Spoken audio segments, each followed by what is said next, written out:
Dave's Model Workshop. Today I'm going to be talking to you about my 10 commandments for scale modelling.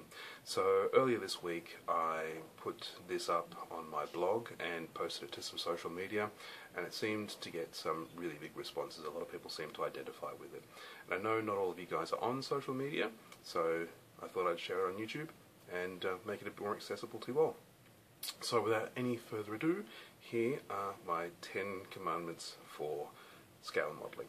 I've thought about these a lot, and this is what I've learnt in the decades and decades and decades that I've been building scale models. I'm not saying it's the be-all and end-all, but it's my 10 rules for making it better and making better models and making it a more enjoyable experience.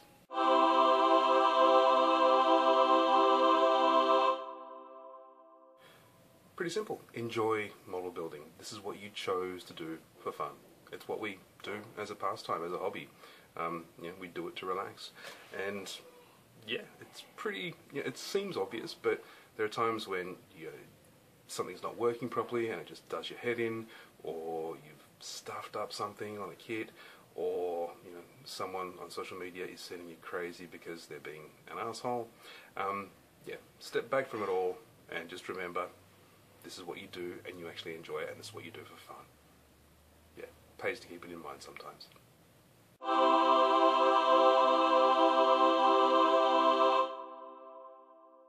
Pretty closely related to number 1. Number 2 is build for your own satisfaction, not for others. So this is very, very easy to lose track of, and it's really, really, really important. You build to make something that you're happy with. You build what you want, and you build to the level that you are happy with. And if you're not happy with it, then explore, learn, do something different. Learn techniques, learn new techniques. But yeah, basically, if you want to enjoy the hobby, build to your own satisfaction.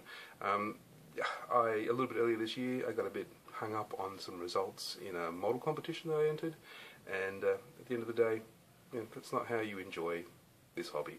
If you're building because you want to get a crappy little plastic trophy, good luck to you, but it's not a fun way to do this. So yeah, build to what you're happy to, and if you're not happy, learn, but if you are happy, brilliant, that's what it's for.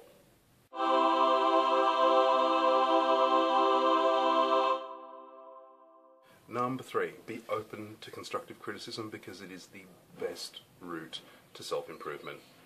So what else can I say about that is, for a while there, I wasn't open to constructive criticism. My model was my model, and damn it, it's the best. And sometimes it pays to just put your builds out there and say, what do people think about it? And be open to the feedback that you get. Because otherwise, if you're doing something wrong, you'll keep doing something wrong. And if you're doing right, it's nice to hear that. And if you're not doing your proper research, or if something's just glaringly wrong and you don't know it's wrong, that's how you find out. Yeah, it really is the best way to improve. And I think if your skin is too thin to cope with that, maybe step back a little bit. Once you've finished a build, leave it for a few months, and then maybe put it out there for critique by other people, so that you're not quite so invested in it at the time. But yeah, it does make a big difference, and it is by far the best way to improve.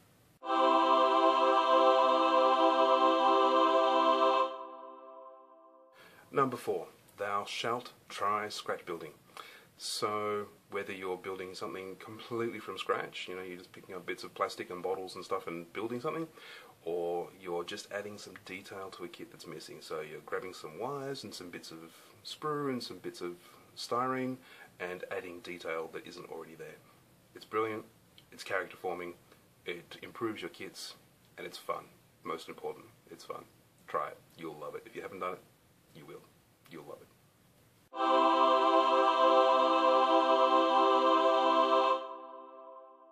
Number 5, thou shalt save money.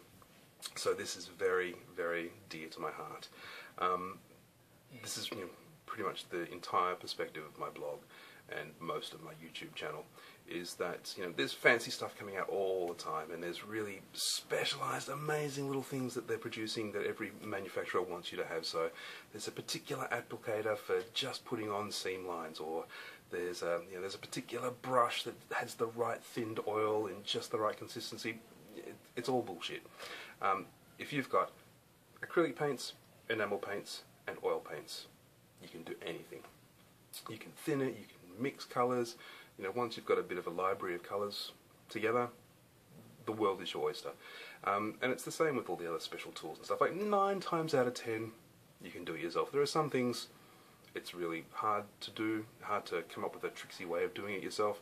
A little bit like the riveting tool that I showed you guys recently on my channel. And I couldn't think of a way to do that. And unless you want to tear open an old pocket watch and try and come up with a little cog with all kinds of tiny cog points. I don't even know the term. But unless you want to really get crazy, there was no easier way to do that. But things like a static grass applicator, it's doable. It's it's not worth spending $200 on one. You can make one for $10. And that's the kind of thing that's important to me, is don't throw away money where you don't have to. Because usually, if you've got basic materials around the house and a little bit of internet research, the internet's amazing. I remember modelling back in the 80s when I was a very early teenager, and there were no references out there. A couple of crappy books from the 70s, and that was about it. But now you look at it and you go, any question you have, the answer is online, and someone's given it a crack, and try it. It's worth it. So yeah, big thing. Save money where you can.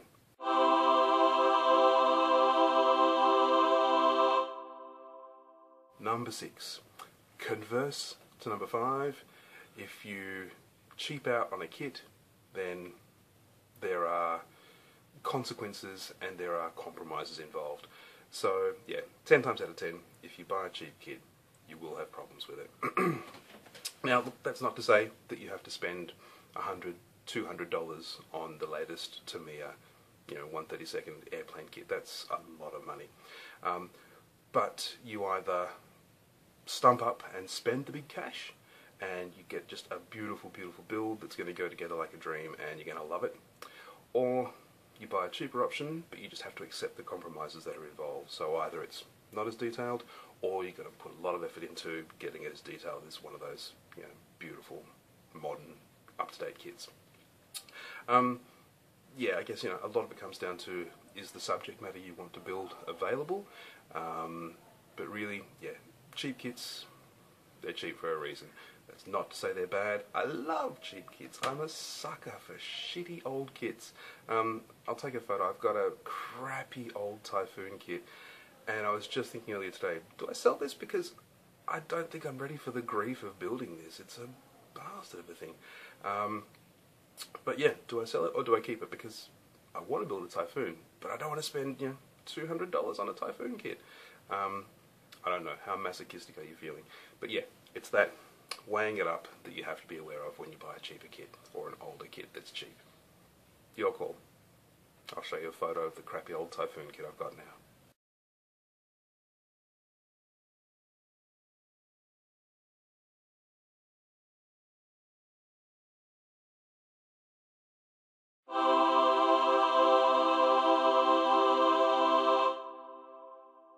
Number 7. Honour thy Tamiya, because their kits are idiot-proof. If you're going to try and convince me otherwise, if you're going to try and tell me some other manufacturer is the most foolproof, bomb-proof one out there, good luck to you. You need some pretty convincing evidence. To me, Tamiya is just the bee's knees. You know it's going to be well engineered, it's going to go together well, and it's going to be quality. It's not going to be crappy, thin plastic. Generally, their decals are pretty good. Yeah, occasionally there's a little bit of discussion to be had there, but overall, you can't go wrong with Tamiya. Even their really old kits are a pleasure compared to some new kits. The flip side of that, look, kits to avoid. I don't like naming names, but I've sworn that I'll never build another monogram kit. I'll never build another Italeri kit, Italeri, however you pronounce it. And Revell, I don't know. I'm going to stop there before I totally disenfranchise a lot of you guys. But yeah, those are my 3 kits I don't build anymore. Your results may vary.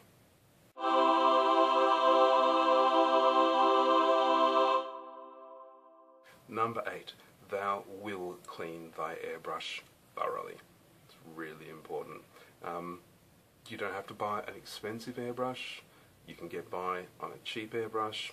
The expensive ones are better, they make it easier, but you don't have to. You can get great results with a $100 setup, compressor and airbrush, $100.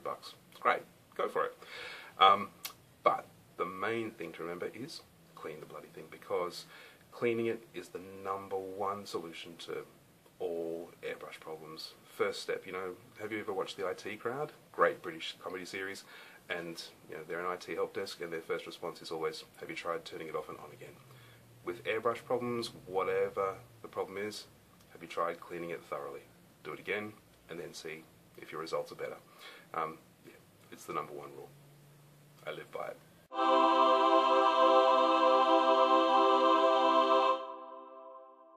Number 9. You will cut yourself with a scalpel many, many times, and just accept that as part of the process. It happens more often than I care to admit, and it sucks, but just think of it as a little blood sacrifice to the modelling gods, because without that, they'll, stuff up your next job. It happens, and, it's a rite of passage. What are you going to do?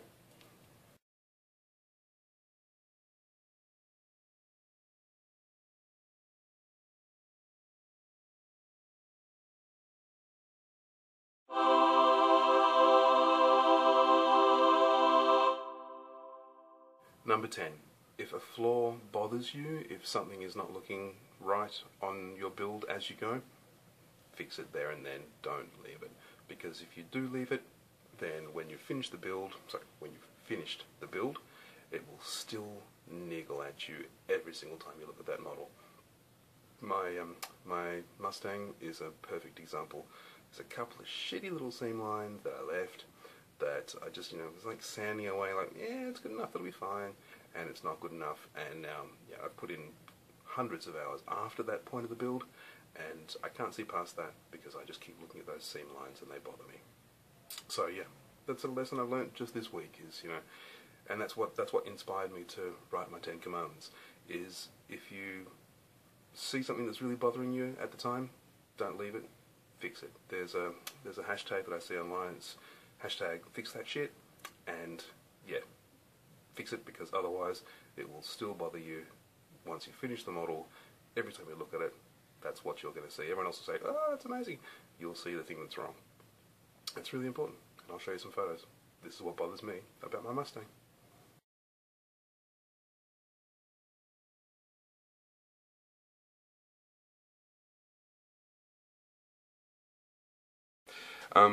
So look, I hope that helped you. It wasn't meant to sound negative, and it wasn't meant to sound like I know everything. If it came across that way, that's not what I meant. I was just trying to share my thoughts with you guys after having a bit of a soul-searching moment after my latest model. If you think I've missed anything, or if you think there should be number 11, 12 and 13, please let me know in the comments below. I'd love to hear from you. And if you think I'm just an arrogant knob who's telling you too much, that's fine. Let me know that too. But yeah, look, I think it all comes down to number 1. Remember, it's meant to be fun, and these things make it a bit more fun for me and make me get better results. So I hope you get the same. Cheers, guys.